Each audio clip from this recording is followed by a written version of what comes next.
Des maths et bienvenue dans cette vidéo réaction où je profite d'un sujet d'actualité pour vous parler d'histoire. Comme vous le savez, le film Bécassine sort au cinéma ces jours-ci et provoque pas mal de réactions. Donc je profite de cette occasion pour vous parler de l'émigration bretonne de la fin du 19e siècle jusqu'au milieu du 20e siècle vers Paris.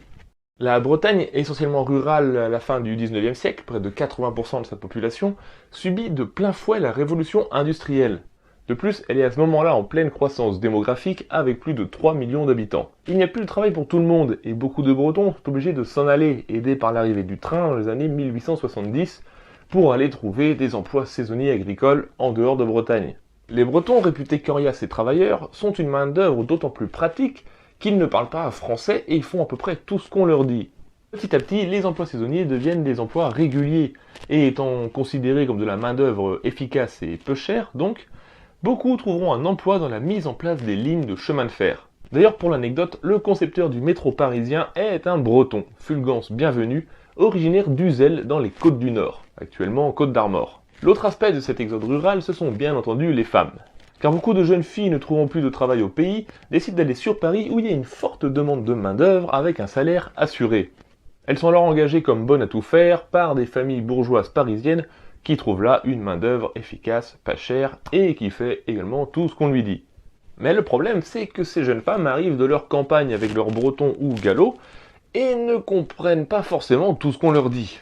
Ce qui leur vaut d'être considérées un peu bébêtes, un peu bécasses, comme cette bretonne au service de Madame Rivière, un peu maladroite, qui va inspirer à cette dernière Bécassine en 1905, la bretonne maladroite qui ne parle pas parce que de toute manière, le breton, on ne comprend pas.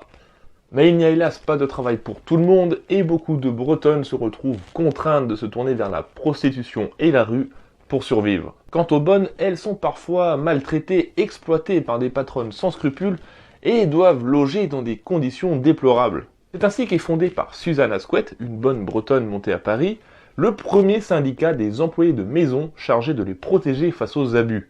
Puis en 1947 est fondée la mission bretonne par l'abbé Gauthier, chargé de solidarité et d'entraide entre les Bretons de Paris, même si on arrive sur la fin de la vague migratoire. En tout, les Bretons seront tout de même 326 000 à quitter la Bretagne entre 1873 et 1911. Quand même, cette migration s'arrête après la Seconde Guerre mondiale puisque les Bretonnes seront remplacées par une autre main-d'œuvre étrangère et pas chère, les Portugaises ou les Espagnols.